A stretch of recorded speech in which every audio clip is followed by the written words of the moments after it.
గురు బ్రహ్మ ప్రేక్షకులకు నమస్కారం అండి. ఈ వీడియోలో తులారాశిలో ఒక నక్షత్రమైనటువంటి స్వాతి నక్షత్రంలో జన్మించిన వారికి ఏ నక్షత్రాల వారితో వివాహ పొంతన అనేది కుదురుతుంది, ఎవరిని వీరు వివాహం చేసుకోకూడదు, వీరికి బెస్ట్ మ్యాచ్ ఎవరు, వరస్ట్ మ్యాచ్ ఎవరో చాలా క్లియర్గా వివరిస్తానండి. సాధారణంగా జ్యోతిష శాస్త్రం ప్రకారం వివాహ పొంతన అనేది ఎలా చూస్తారంటేనండి, పెళ్లి చేసుకోబోతున్న అమ్మాయి అబ్బాయి రాశి నక్షత్రం పాదాలను చూసుకుని 8 కోటాలను చూస్తాం. అంటే అష్టకోటాలను చూస్తామండి. అష్ట అంటే 8 అని అర్థం. వర్ణకోటం, వశ్యకోటం, తారాకోటం, దినకోటం, యోనికోటం, రాశికోటం, నాడీకోటం, ఇలా మొత్తం 8 కోటాలను చూసి 36 పాయింట్లకు అమ్మాయి అబ్బాయి జాతకాలను బట్టి ఎన్ని పాయింట్లు వచ్చాయో క్యాలిక్యులేట్ వేస్తామండి. 36 పాయింట్లకు 18 పాయింట్ల కంటే ఎక్కువ వచ్చినాయి అనుకోండి, అప్పుడే వివాహానికి అనుకూలం. పాయింట్లతో పాటుగా ఏకనాడి దోషం ఏమైనా ఉందా, ఏక నక్షత్ర దోషం ఏమైనా ఉందా, బకోట దోషం ఉందా, ఘనకోట దోషం ఉందా, ఇలా అన్నీ చూసుకుని మాత్రమే వివాహానికి ప్రొసీడ్ అవ్వాలి.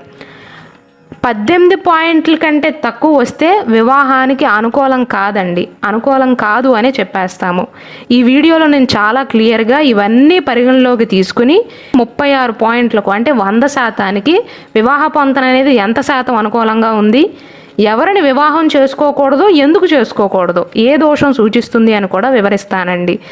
ఈ వీడియోని కనుక మీరు చివరి దాకా చూసినట్లయితే మీ పెళ్ళికి మీరే పొంతన చూసుకోవచ్చు, అంత క్లియర్గా వివరిస్తాను. శ్రీ దుర్గాదేవి జ్యోతిష్యాలయం. మీరు ఇప్పుడు వరకు ఎక్కడెక్కడో జ్యోతిష్యం చెప్పించుకుని నిరాశ చెంది ఉన్నారా? అయితే ఒక్కసారి గురువు గారికి ఫోన్ కాల్ చేసి చూడండి. ప్రేమ, పెళ్ళి, ఉద్యోగం, రాజకీయం, విదేశీ ప్రయాణం, ధనం నిలకడగా లేకపోవటం, భార్యాభర్తల మధ్య గొడవలు, ఆస్తి తగాదాలు, అప్పుల బాధలు, స్త్రీ పురుషుల ఎలాంటి గుప్త సమస్యలకైనా, ఎటువంటి సమస్యలకైనా ఒక్క రోజులోనే పరిష్కారం చూపుతారు. వీరు ఫోన్ నంబర్ 9542637206. ఇంట్రెస్ట్ ఉన్న వాళ్ళు ఎవరైనా ఏ టైంలోనైనా వీరికి కాల్ చేయవచ్చు. ముందుగా స్వాతి నక్షత్రంలో జన్మించిన స్త్రీలైనా పురుషులైనా సరే ఎవరిని వివాహం చేసుకోకూడదో, ఎందుకు చేసుకోకూడదో చెప్పుకుని ఆ తర్వాత మిగిలిన నక్షత్రాల్లో జన్మించిన వారికి మీకు 100% పొంతన అనేది ఎంత శాతం అనుకూలంగా ఉంది, బెస్ట్ మ్యాచ్ ఎవరో చెప్తాను. మీరు ఎవరిని వివాహం చేసుకోకూడదంటే కృత్తికా నక్షత్రంలోని ఏ పాదంలో జన్మించిన వారిని కూడా మీరు వివాహం చేసుకోకూడదండి. ఎందువలన అంటే ఏకనాడీ దోషం అనేది సూచిస్తుంది. జ్యోతిష శాస్త్రం ప్రకారం అమ్మాయి అబ్బాయి ఒకే నాడిలో జన్మించకూడదండి. అలా జన్మిస్తే కనుక వారిద్దరికి వివాహం అయినట్లయితే సంతానం ఆలస్యం అవటం కానీ, సంతాన సంబంధిత సమస్యలు రావటం కానీ, సంతానలేమి దంపతులుగా మిగిలిపోవటం కానీ ఇలాంటివి జరిగే ఆస్కారం ఉంటుంది. కాబట్టి ఏకనాడీ దోషం అనేది వర్తిస్తుంది కాబట్టి వారిని వివాహం చేసుకోకూడదండి. అలాగే రోహిణీ నక్షత్ర జాతకులను, ఆశ్లేష, మఘా నక్షత్ర జాతకులను కూడా మీరు వివాహం చేసుకోకూడదు. విశాఖ నక్షత్ర జాతకులను కూడా వివాహం చేసుకోకూడదు. ఏకనాడీ దోషం అనేది సూచిస్తుంది. అంటే వీరిద్దరూ కూడా ఒకే నాడిలో జన్మించారు. అనురాధ, జ్యేష్ఠ నక్షత్ర జాతకులను కూడా వివాహం చేసుకోకూడదండి. ఎందువలన అంటే బకోట దోషం అనేది సూచిస్తుంది. అంటే రాశికోటం అనేది అనుకూలంగా లేదు. అనుకూలంగా లేనప్పుడు కనుక వివాహం చేసినట్లయితే వారిద్దరి మధ్య అంటే భార్యాభర్తల మధ్య తగులయ్యే అవకాశాలు ఉంటాయండి. భేదాభిప్రాయాలు రావటం, విడిపోవటం లాంటివి జరుగుతాయి. కాబట్టి వీరిని కూడా మీరు వివాహం చేసుకోకూడదు. అలాగే ఉత్తరాషాఢ నక్షత్రంలో జన్మించిన వారిని, శ్రవణ, రేవతి నక్షత్రంలో జన్మించిన వారిని కూడా వివాహం చేసుకోకూడదు. కారణం ఏకనాడి దోషం అనేది సూచిస్తుంది. పూర్వాభాద్ర నక్షత్రంలోని 4వ పాదం, ఉత్తరాభాద్ర నక్షత్ర జాతకులకు మీకు కూడా బకోట దోషం అనేది సూచిస్తుంది. కాబట్టి మొత్తం మీద చూసుకున్నట్లయితే కృత్తికా నక్షత్రంలో జన్మించిన వారిని, రోహిణి, ఆశ్లేష, మఘ, విశాఖ నక్షత్రంలోని అన్ని పాదాలు, అనురాధ, జ్యేష్ఠ, ఉత్తరాషాఢ నక్షత్రం, శ్రవణ నక్షత్రం, పూర్వాభాద్ర నక్షత్రంలోని 4వ పాదం మాత్రమే ఉత్తరాభాద్ర, రేవతి ఈ నక్షత్ర జాతకులను మాత్రం స్వాతి నక్షత్ర జాతకులు పొరపాటును కూడా వివాహం చేసుకోకూడదండి. దోషాలు సూచిస్తున్నాయి. అయితే చాలామందికి వచ్చే డౌట్ ఏంటంటే, మేము స్వాతి నక్షత్రంలో జన్మించాం కదండి, మేము చేసుకోబోయేవారు కూడా స్వాతి నక్షత్రంలోనే జన్మిస్తే కంపాటబిలిటీ అనేది కుదురుతుందా, వివాహ పొంతన అనేది సరిపోతుందా అని అడుగుతూ ఉంటారండి చాలామంది. చేసుకోకూడదండి. స్వాతి నక్షత్ర జాతకులు అదే నక్షత్రంలో జన్మించిన వారిని వివాహం చేసుకోకూడదు. కారణం ఏక నక్షత్ర దోషం అనేది సూచిస్తుంది. భార్యాభర్తల మధ్య గొడవలు ఎక్కువగా అవుతాయి. మిగిలిన నక్షత్రాల్లో జన్మించిన వారిని వివాహం చేసుకోవచ్చు. మొత్తం 27 నక్షత్రాలు ఉన్నాయి కాబట్టి ఈ నక్షత్రాలు మినహా మిగిలిన నక్షత్రాల్లో జన్మించిన వారిని అయితే మీరు వివాహం చేసుకోవచ్చు. అయితే వివాహ పొంతన అనేది ఎంత శాతం అనుకూలంగా ఉంటుందో ఇప్పుడు వివరిస్తాను. అశ్విని నక్షత్రంలో జన్మించిన వారికి మీకు 100%కి 72% అనుకూలం అండి. వివాహ పొంతన కనుక 100%కి 50% అనుకూలం అయితే అప్పుడే వివాహం చేయాలి. 50 కంటే తక్కువ ఉంటే వివాహానికి పనికిరారు. అశ్విని నక్షత్ర జాతకులకు మీకు 72% అనుకూలం. ఎంత ఎక్కువ శాతం వస్తే అంత అన్యోన్యంగా ఉంటారు అని అర్థం అండి. భరణి నక్షత్ర జాతకులకు మీకు 100%కి 81% అనుకూలం. మృగశిర నక్షత్రంలోని మొదటి 2 పాదాలలో జన్మించిన వారికి మీకు 85% అనుకూలం అండి. మృగశిర నక్షత్రంలోని 3, 4 పాదాలలో జన్మించిన వారికి మీకు 92% అనుకూలం. ఆరుద్ర నక్షత్ర జాతకులకు మీకు 94% అనుకూలం. పునర్వసు నక్షత్రంలోని మొదటి 3 పాదాలలో జన్మించిన వారికి మీకు 94% అనుకూలం అండి.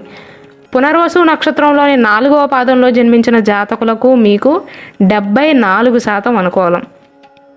పుష్యమి నక్షత్ర జాతకులకు మీకు 72% అనుకూలం. పుబ్బా నక్షత్రం, దీనినే పూర్వ ఫల్గుని నక్షత్రం అని కూడా పిలుస్తారండి.